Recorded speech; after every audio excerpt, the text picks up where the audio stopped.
નમસ્કાર દર્શક મિત્રો, હું છું જીગર. આપ જોઈ રહ્યા છો નર્મદા સમાચાર. સૌપ્રથમ જોઈશું આજના મુખ્ય સમાચારો. જૂના ભરૂચના ધોળીકુઈ વિસ્તારમાં 75 વર્ષ જૂનું 3 મંજિલી મકાનના ઉપરના 2 માળે ભીષણ આગ. પાલિકા અને જીએનએફસીના 5 ફાયર ફાઈટરોએ 1 કલાકની જહેમતે આગ ઉપર કાબુ મેળવ્યો. સદનસીબે ઘટનામાં કોઈ જાનહાનિ નહીં. આગનું કારણ અકબંધ. પશ્ચિમ ભરૂચમાં ફાયર સ્ટેશનની ફાળવેલ જગ્યા ઉપર પાલિકાના ગેરકાયદેસર ગાર્બેજ ડમ્પિંગનો વિરોધ. સ્થાનિક રહીશોએ કલેક્ટર કચેરીએ પહોંચી આવેદન આપી કરી રજૂઆત. આમોદ નગરપાલિકામાં 14મા નાણાં પંચની ₹5.90 કરોડની ગ્રાન્ટનો ગેરવહીવટ થતા તપાસના આદેશ. પૂર્વ મુખ્ય અધિકારીઓ, પ્રમુખો, પદાધિકારીઓ અને કર્મચારીઓનો ખુલાસો પૂછાયો. દિન 7માં ગાઈડલાઈન બહારના ખર્ચાનો જવાબ રજૂ કરવા તાકીદ.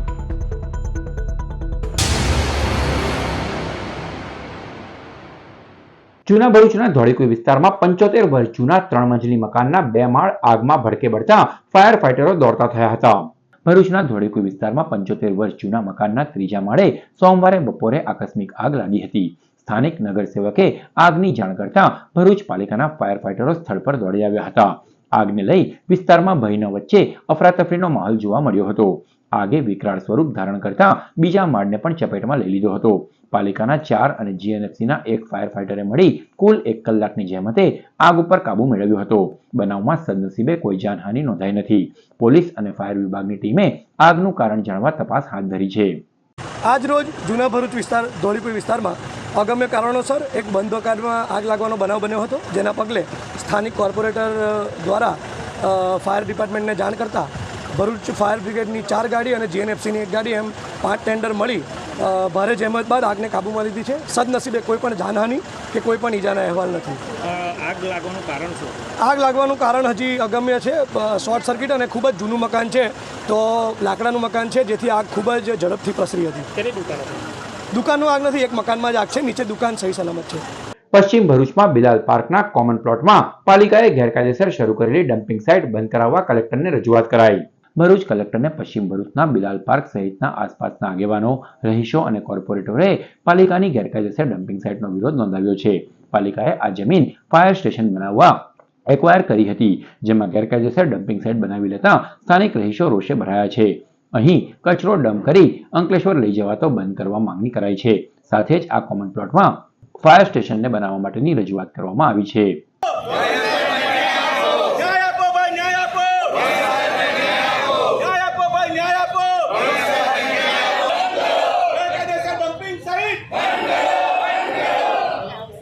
કલેક્ટરશ્રીને આજે અમારું જણાવવાનું એક જ છે કે ટીપી સ્કીમના જે પ્લોટો છે તે વારંવાર નગરપાલિકા દ્વારા એન કેન પ્રકારે હડપ કરવાના આજે કૃત્ય ચાલે છે, એને સાખી ના લેવાય. આપ સાહેબની જવાબદારીમાં આવે છે. અને જે રીતે ગેરકાયદેસર ડમ્પિંગ સાઇટ આ રીતે ટીપીના પ્લોટમાં જે ગુનો બને છે, તો એ જે તે અધિકારી પર એને પર ગુનો દાખલ કરવો જોઈએ. બીજી વાત, રેસિડેન્સ એરિયામાં ટેમ્પરરી જે સાઇટ બનાવે અથવા પરમેનન્ટ સાઇટ બનાવે, કોઈ પણ સંજોગોમાં રેસિડેન્સ એરિયામાં જીપીસીસીના નિયમમાં આવતું નથી. તો ભરૂચ શહેરની બહાર જ્યાં રેસિડેન્સ એરિયા ના હોય ત્યાં જીપીસીસીના નિયમ મુજબ જ્યાં પણ ટેમ્પરરી સાઇટ બનાવે તો બનાવી શકે તો બનાવે. આ પહેલાં થરમાં, કાસનમાં, વિલાયતમાં, સાયકામાં, જાડેશ્વર, મક્તમપુર, મોડીબાગ તમામ જગ્યાએ આ વસ્તુનો વિરોધ થયો છે. તે જ રીતે આ વિસ્તારના લોકો આનો વિરોધ કરી રહ્યા છે.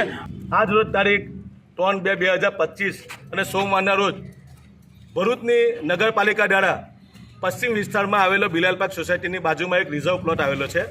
આ પ્લોટ જિલ્લા વહીવટીના જે તે સમયે જ્યારે એક્વિઝિશન કરેલો ત્યારે ફાયર સ્ટેશન બનાવવા માટે રિઝર્વ કરેલો, પરંતુ ભરૂચ નગરપાલિકા એની પાસે કોઈ પણ જાતનો કચરો નાખવાની વ્યવસ્થા ના હોય ને જાણી બૂજીને અમુક વિસ્તારોને આ કચરો નાખવા માટે એક ડમ્પિંગ સાઇટ ઊભી કરવાનો પ્રયત્ન કરેલો. જ્યારે આ ઘટનાનું નિર્માણ થયું શનિવારે, ત્યારે સ્થાનિક પ્રજાને ખબર પડતા આજુબાજુ સહિત તમામ લોકો ત્યાં પહોંચ્યા. સ્થાનિક કાઉન્સિલરો, નેતા વિપક્ષ, એ વિસ્તારના તમામ આગેવાનો, તમામ સોસાયટીના પ્રમુખશ્રીઓ ત્યાં પહોંચ્યા અને વિરોધ કરીને આ ગેરકાયદેસર ડમ્પિંગ સાઇટ જે બનાવવાનું કૃત્ય કરેલું એને બંધ કરેલું. આજે અમે સમસ્ત લોકો અહીંયા આજે આવી અને કલેક્ટર સાહેબ પાસે રજૂઆત કર્યા કે આ જે ડમ્પિંગ સાઇટ બનાવવાનું કૃત્ય કરેલું છે એ અનલીગલી છે, ગેરકાયદેસર છે. આમોદ નગરપાલિકામાં વર્ષ 2015 થી 2020ના 5 વર્ષના સમયગાળામાં 14મા નાણાં પંચની ગ્રાન્ટમાંથી પાલિકા શાસકોએ સરકારની ગાઈડલાઈન મુજબ કામો કરવાના બદલે અન્ય કામોમાં ₹5.90 કરોડ વાપરી નાખતા તપાસનો રેલો આવ્યો છે. આમોદ પાલિકાના પૂર્વ કારોબારી અધ્યક્ષ બીજલ ભરવાડે ગ્રાન્ટનો ગેરકાયદેસર ઉપયોગ બદલ વિજિલન્સમાં ફરિયાદ કરી હતી. આમોદ પાલિકાના મુખ્ય અધિકારી પંકજ નાયકે પાલિકાના 4 કોંગી પૂર્વ પ્રમુખ, 4 પૂર્વ મુખ્ય અધિકારી, તત્કાલીન શાસક અને વિપક્ષના સદસ્યો, કર્મચારીઓ સહિત 45 થી વધુ લોકોને નોટિસ ફટકારી છે. નોટિસ મુજબ નાણાં પંચની ગ્રાન્ટમાંથી સરકારની ગાઈડલાઇન્સ મુજબ વિકાસના કામો કરવાના બદલે ગ્રાન્ટને અન્ય કામોમાં વાપરી નખાઈ હતી. આમોદ નગરનો વિકાસ કહેવાતા જનપ્રતિનિધિ સહિત અધિકારીઓ અને કર્મચારીઓની મિલીભગતથી અટકી ગયો હતો. સ્વભંડોળમાંથી લાઇટ બિલ, પગાર, ડીઝલ ખર્ચના નાણાં ખર્ચ કરવાને બદલે 14માં નાણાં પંચની ગ્રાન્ટમાંથી ઉપયોગ કરાતા પાલિકાના શાસકો અને કર્મચારીઓએ મોટો ગેરવહીવટ કર્યો હતો, જેથી આમોદ પાલિકાના મુખ્ય અધિકારીની કાર્યવાહીથી પાલિકા તંત્રમાં દોડધામ મચી ગઈ છે. પૂર્વ મુખ્ય અધિકારીઓ, પાલિકા પ્રમુખો, અધિકારીઓ અને કર્મચારીઓને નોટિસ ફટકારી 7 દિવસમાં ₹5.90 કરોડના ગાઈડલાઇન્સ બહારના ખર્ચ વિશે જવાબો રજૂ કરવા તાકીદ કરાઈ છે. હું પંકજ નાયક, ચીફ ઓફિસર શ્રી આમોદ નગરપાલિકા. આમોદ નગરપાલિકામાં વર્ષ 2015-16થી લગાવીને 2019-20માં 14માં નાણાં પંચ અંતર્ગત આવેલ ગ્રાન્ટમાં ગાઈડલાઇન બહારના થયેલ ખર્ચ વિશે તપાસ થતાં ઉપરી અધિકારીશ્રીઓ તરફથી મને અધિકૃત કરતા મેં અગાઉ આમોદ નગરપાલિકામાં ફરજ બજાવી ચૂકેલ ચીફ ઓફિસરશ્રીઓ તેમજ કર્મચારીશ્રીઓ તેમજ અગાઉના પદાધિકારીશ્રીઓને ગાઈડલાઇન બહાર થયેલ ખર્ચ બાબતમાં ખુલાસો પૂછેલ છે અને તેઓને દિન 7માં 5,90,00,000 સુધીનો જે ખર્ચ ગાઈડલાઇન બહારનો થયેલ છે તે બાબતમાં જવાબ રજૂ કરવા માટે જણાવેલ છે. અંકલેશ્વર નજીક મોતાલી પાટિયા પાસે સહયોગ હોટેલ યુટર્ન અને વર્ષા હોટલના યુટર્ન પર અકસ્માતનું પ્રમાણ વધ્યું હતું, તેમજ ટ્રાફિક સમસ્યા પણ સર્જાતી હતી. છેલ્લા 3 દિવસથી ત્યાં અંકલેશ્વર વાલિયા ચોકડી ટ્રાફિક સમસ્યા સામે ઝઝૂમી રહી છે. ટ્રાફિક નિયંત્રણ કરવા માટે તેમજ અકસ્માત ન સર્જાય તે માટે મોટો નિર્ણય લેતા હાઈવે પર બનાવેલ વર્ષા હોટલના યુટર્ન પર માટી નાખી તેમજ રોડ મટીરીયલ નાખી બંધ કરી દેવામાં આવ્યો હતો. તો સહયોગ હોટલ નજીક પણ યુટર્ન પર બ્લોક કરી દેવામાં આવ્યો છે, જેને લઈ સુરત તરફથી આવતા વાહન ચાલકો ક્યાંક તો વાલિયા ચોકડી નીચે ઉતરી જવું પડશે અથવા તો વાહન ચાલકોએ યુટર્ન મારી માંડવા નજીક પેટ્રોલ પંપ પાસે આવેલ યુટર્ન પરથી 8 કિલોમીટરનું લાંબુ અંતર કાપવું પડશે. વડોદરા તરફથી આવતા વાહનોએ વાલિયા ચોકડી સુધી આવવું પડશે. બંને યુટર્ન બંધ થતા હાલ વાહન ચાલકોને અગવડતા ઊભી થઈ રહી છે.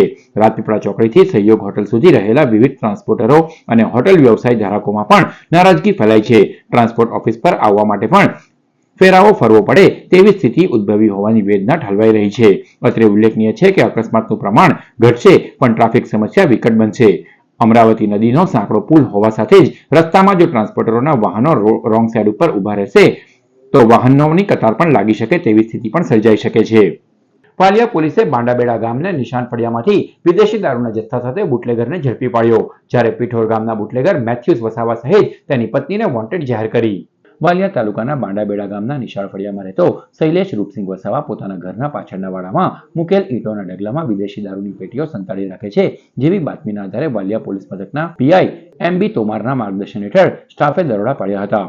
પોલીસે સ્થળ પરથી વિદેશી દારૂની 96 નંગ બોટલ મળી કુલ 9,000થી વધુનો મુદ્દામાલ કબજે કર્યો હતો અને બુટલેગર શૈલેષ વસાવાની ધરપકડ કરી હતી અને વિદેશી દારૂના જથ્થા અંગે પૂછપરછ કરતા આ જથ્થો પીઠોર ગામના બુટલેગર મેથ્યુસ શાંતિલાલ વસાવા અને તેની પત્ની ઇકો કારમાં વેચાણ કરવા માટે આપી ગયા હોવાનું જણાવ્યું હતું. પોલીસે પીઠોર ગામના બુટલેગર મેથ્યુસ વસાવા સહિત તેની પત્નીને વોન્ટેડ જાહેર કરી છે. અંકલેશ્વરના ગડખોલ ગામની સીમમાં હાઈવેની બાજુમાં અવાવરી બિલ્ડિંગમાંથી અજાણ્યા વ્યક્તિનો મૃતદેહ મળી આવવાના મામલામાં બી ડિવિઝન પોલીસે હત્યાના ગુનાને અંજામ આપનાર આરોપીની ધરપકડ કરી કાયદેસરની કાર્યવાહી હાથ ધરી. સદર કેસમાં સીસીટીવી ફૂટેજની ચકાસણી અને હ્યુમન ઇન્ટેલિજન્સના આધારે પોલીસે મૂળ મધ્યપ્રદેશમાં રહેવાસી રાજુ સાકેતની ધરપકડ કરી છે. પોલીસની પ્રાથમિક તપાસમાં મૃતક અને આરોપી વચ્ચે જમવા બાબતે તકરાર થઈ હતી, જેમાં આરોપીએ મૃતકની બોથાડ પદાર્થ વડે ઘા મારી હત્યા કરી હતી અને તેની ઓળખ છુપાવવા માટે તેને બિલ્ડિંગ પરથી નીચે ફેંકી દીધો હતો. હાલ વધુ વિગતો પ્રાપ્ત કરવા પોલીસે આરોપીને કોર્ટમાં રજૂ કરી રિમાન્ડ મેળવવાની કવાયત હાથ ધરી છે. તવરાના ગ્રામજનો દ્વારા અનેક આંદોલનો અને ધારાસભ્યની અનેક રજૂઆતો બાદ આખરે સોમવારે ગેસ લાઇનનું ખાતમુહૂર્ત તવરા ગામમાં કરવામાં આવ્યું. જાડેશ્વર ચોકડીથી તવરા સુધી નવા ભરૂચનું નિર્માણ થઈ રહ્યું છે. ભરૂચની પહેલી ટીપી સ્કીમમાં તવરા ગામનો સમાવેશ કરાયો છે.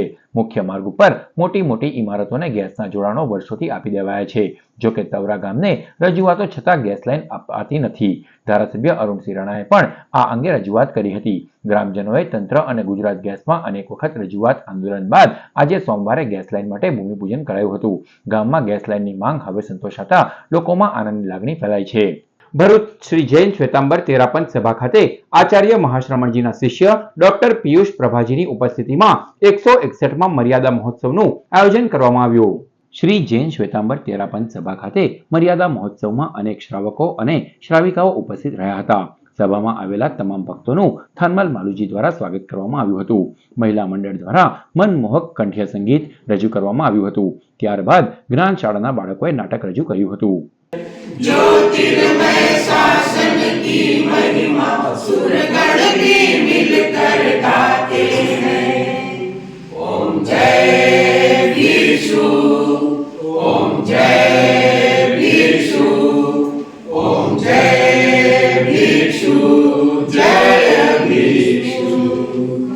ભરૂચ પીડિયાટ્રિક એસોસિએશન તેમજ અંકલેશ્વરની મમતા હોસ્પિટલ દ્વારા રક્તદાન કેમ્પ યોજાયો.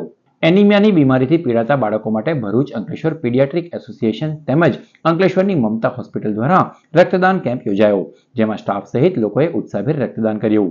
કેમ્પમાં 100 યુનિટ બ્લડ એકત્રિત કરવામાં આવ્યું. કેમ્પમાં Bharuch Ankleshwar paediatric association charitable ટ્રસ્ટના સેક્રેટરી નીરજ ગુપ્તા સહિતના તબીબો અને સ્ટાફ ઉપસ્થિત રહ્યો હતો. ઇન્ડિયન એકેડમી ઓફ પીડિયાટ્રિક્સ દ્વારા બાય બાય એનિમિયા અને બ્રીથ ઇઝી કેમ્પેઇન ચાલુ કરવામાં આવેલ છે.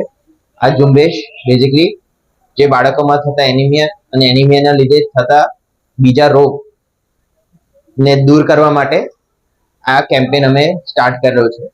ભરૂચ ક્રાઇમ બ્રાન્ચે પ્રોહિબિશનના 6 ગુનામાં ફરાર કુખ્યાત બુટલેગરની હજાત ગામેથી ધરપકડ કરી.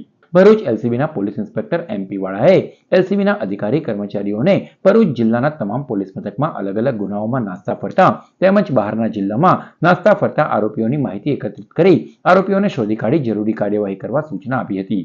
જે અંતર્ગત પીએસઆઈ ડીએ તુવરની ટીમ અંકલેશ્વર વિસ્તારમાં પેટ્રોલિંગમાં હતી. તે દરમિયાન બાતમી મળી હતી કે પ્રોહિબિશન ગુનામાં વોન્ટેડ આરોપી દશરથ ઉર્ફે દશુ બાલુભાઈ વસાવા હજાત ગામમાં તેના ઘરે હાજર છે, જેના આધારે દરોડા પાડી આરોપીને ઝડપી પાડવામાં આવ્યો. આરોપી અંકલેશ્વર રૂરલ પોલીસ મથકના 3, અંકલેશ્વર એ ડિવિઝન પોલીસ મથકના 2 તથા અંકલેશ્વર બી ડિવિઝન પોલીસ મથકના 1 મળી કુલ 6 ગુનામાં ફરાર હતો, જેને ઝડપી પાડવામાં પોલીસને સફળતા મળી છે.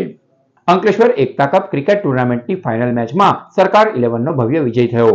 અંકલેશ્વરના નીરવ મેમોરિયલ ચેરિટેબલ ટ્રસ્ટ તેમજ માતોશ્રી ચેરિટેબલ ટ્રસ્ટ દ્વારા 4 સિઝનની અભૂતપૂર્વ સફળતા બાદ એકતા કપ સિઝન 5નો 21મી જાન્યુઆરીથી શુભારંભ થયો હતો. ટુર્નામેન્ટમાં કુલ 8 ટીમોએ ભાગ લીધો, જેમાં હાઈટેક, ઓમી અને સરકાર 11ની ટીમો ફાઇનલમાં પહોંચી હતી. ગત રોજ રમાયેલી ફાઇનલ મેચમાં સરકાર 11ની ટીમનો ભવ્ય વિજય થયો હતો. Ankleshwar DA Anandpura sports complex ખાતે ગુજરાત સ્ટેટ ફૂટબોલ એસોસિએશન દ્વારા Torrent power cup under 19 men's football ટુર્નામેન્ટનું આયોજન કરાયું. ગુજરાત સ્ટેટ ફૂટબોલ એસોસિએશન દ્વારા અંકલેશ્વરના ડીએ આનંદપુરા સ્પોર્ટ્સ કોમ્પ્લેક્સ ખાતે Torrent power cup under 19 men's football ટુર્નામેન્ટનું આયોજન કરવામાં આવ્યું, જેનો આજરોજ ઉદ્ઘાટન સમારોહ યોજાયો. આ પ્રસંગે ટોરેન્ટ પાવરના પ્રેસિડેન્ટ પ્રણવ શાહ, ઉદ્યોગપતિ અશોક પંજવાણી, જશુ ચૌધરી, ભરૂચ ડિસ્ટ્રિક્ટ ફૂટબોલ એસોસિએશનના પ્રમુખ દીપેન પટેલ સહિતના આગેવાનો તેમજ આમંત્રિતો ઉપસ્થિત રહ્યા. આ ટુર્નામેન્ટમાં રાજ્યના વિવિધ જિલ્લાની 22 ટીમોએ ભાગ લીધો. તારીખ 15મી ફેબ્રુઆરી સુધી આ ટુર્નામેન્ટ રમાશે. ફૂટબોલની રમતને આગળ લાવવાના હેતુસર સદર ટુર્નામેન્ટનું આયોજન કરવામાં આવ્યું છે. यहाँ 22 टीम पार्ट ले रही है, जिसमें टोरेंट पावर, जीपी सावानी, एफडीआई, काफ़ी एजेंसीज स्पॉन्सर्स है और सपोर्ट कर रही है. और ये टूर्नामेंट 10-15 दिन चलने वाली है यहाँ, और कम से कम 200-250 प्लेयर्स पार्ट ले रहे हैं. और काफ़ी जोश है कि हमें कुछ करके दिखाना है. और हमारी गोल है कि इंडिया, गुजरात ऐसे फुटबॉल में हम लोग शाइन करें. ગુજરાત સ્ટેટ ફૂટબોલ એસોસિએશનની under 20 football tournaments Bharuch district football association દ્વારા આયોજિત થઈ રહી છે અને અંકલેશ્વરના EIDS સ્પોર્ટ્સ કોમ્પ્લેક્સ પર યોજાઈ રહી છે. તો એની અંદર 22 ટીમોએ ભાગ લીધો છે દરેક અલગ અલગ ડિસ્ટ્રિક્ટના, અને એમાંથી દરેક ટીમની અંદર 20-20 પ્લેયર થઈને એટલે એપ્રોક્સ 450 પ્લેયર્સ આ ગ્રાઉન્ડની અંદર રમશે અને એની અંદરથી એક ગુજરાતની ટીમ બનશે અને એ આગળ નેશનલ્સ રમવા જશે. પોદાર જમ્બો કિડ્સ અંકલેશ્વર દ્વારા પ્લે ડેટ વિથ પેરેન્ટ્સનું આયોજન કરવામાં આવ્યું. અભ્યાસ સાથે બાળકો મહત્વપૂર્ણ કૌશલ્યો શીખી શકે તે હેતુથી પોદાર જમ્બો કિડ્સ અંકલેશ્વર દ્વારા પ્લે ડેટ વિથ પેરેન્ટ્સનું આયોજન કરવામાં આવ્યું હતું, જેમાં હેડ મિસ્ટ્રેસ મનીષા બાગુહિલના માર્ગદર્શન હેઠળ greeting time, EDU time, write time, Hindi સહિત પદ્ધતિસર અભ્યાસક્રમ પેરેન્ટ સમક્ષ રજૂ કરવામાં આવ્યો હતો. સદર કાર્યક્રમમાં શિક્ષકો અને વાલીઓ ઉપસ્થિત રહ્યા હતા. Swish, swish, swish, all through the town. First go blink, blink, blink, blink, blink, blink, blink, blink. Signals on the bus. Time, play along with me. It's parachute time, it's parachute time. Play along with me. ભરૂચના Chavaj road ઉપર આવેલ અમૃત પ્રથા academy ખાતે વાર્ષિક ઉત્સવની ઉજવણી કરાઈ. રવિવારના રોજ ચાવજ ગામની વિડીયોકોન કંપની સામે આવેલ અમૃત પ્રથા એકેડેમી ખાતે વાર્ષિક ઉત્સવની ઉજવણી કરવામાં આવી હતી, જેમાં શાળાના બાળકોએ વિવિધ સાંસ્કૃતિક કૃતિઓ રજૂ કરી હતી. કાર્યક્રમમાં trustee Narendra Saini, managing director Khushal Chauhan તેમજ વાલીઓ સહિત શાળા પરિવાર ઉપસ્થિત રહ્યો હતો.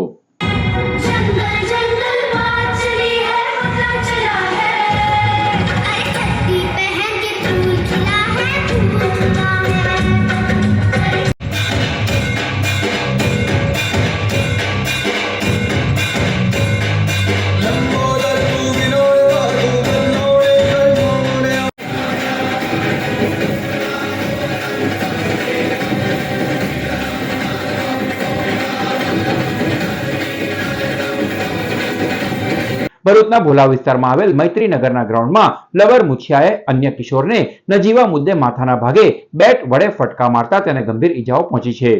ભરૂચના ભોલા વિસ્તારમાં આવેલ હરિદ્વાર સોસાયટીમાં રહેતા પિયુષ હરિવર્ધન સોલંકીના પુત્ર હાર્દિક સોલંકી ભરૂચના ભોલા વિસ્તારમાં આવેલ મૈત્રીનગરના ક્રિકેટ ગ્રાઉન્ડ પાસે મોબાઈલમાં વિડીયો જોતો હતો.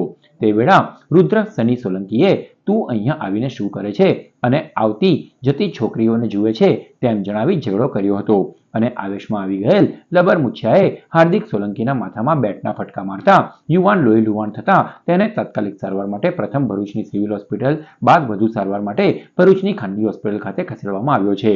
મારામારી અંગે સી ડિવિઝન પોલીસે ગુનો નોંધી વધુ તપાસ હાથ ધરી છે. ભરૂચ ક્રાઇમ બ્રાન્ચે રાજપારડી નજીકથી ચોરીની બાઇક સાથે એક ઇસમની અટકાયત કરી.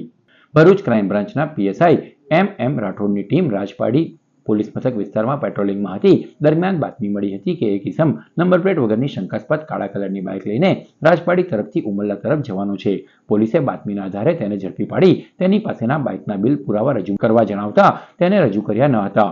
પોલીસે આરોપી રણજીતભાઈ ઉર્ફે પિંકો શના વસાવાની આકરી પૂછપરછ કરતા તેણે જણાવ્યું હતું કે તેને પૈસાની જરૂર હોવાથી તેણે 1 મહિના પહેલા ઝઘડિયાના 3 રસ્તા નજીકથી બાઇકની ચોરી કરી હતી. પોલીસે આરોપીની ધરપકડ કરી કાયદેસરની કાર્યવાહી હાથ ધરી છે. સમાચાર પૂર્ણ કરતા પહેલા મુખ્ય સમાચારો પર ફરી એક નજર. જૂના ભરૂચના ધોળીકુઈ વિસ્તારમાં 75 વર્ષ જૂનું 3 મંજિલી મકાનના ઉપરના 2 માળે ભીષણ આગ. પાલિકા અને જીએનએફસીના 5 ફાયર ફાઈટરોએ 1 કલાકની જહેમતે આગ ઉપર કાબુ મેળવ્યો. સદનસીબે ઘટનામાં કોઈ જાનહાનિ નહીં. આગનું કારણ અકબંધ. પશ્ચિમ ભરૂચમાં ફાયર સ્ટેશનની ફાળવેલ જગ્યા ઉપર પાલિકાના ગેરકાયદેસર ગાર્બેજ ડમ્પિંગનો વિરોધ. સ્થાનિક રહીશોએ કલેક્ટર કચેરીએ પહોંચી આવેદન આપી કરી રજૂઆત. આમોદ નગરપાલિકામાં 14મા નાણાપંચની ₹5.90 કરોડની ગ્રાન્ટનો ગેરવહીવટ થતા તપાસના આદેશ. પૂર્વ મુખ્ય અધિકારીઓ, પ્રમુખો, પદાધિકારીઓ અને કર્મચારીઓનો ખુલાસો પૂછાયો. દિન 7માં ગાઈડલાઈન બહારના ખર્ચાનો જવાબ રજૂ કરવા તાકીદ. તો આ હતા અત્યાર સુધીના નર્મદા સમાચાર. નવા સમાચારો સાથે ફરી મળીશું. નમસ્કાર.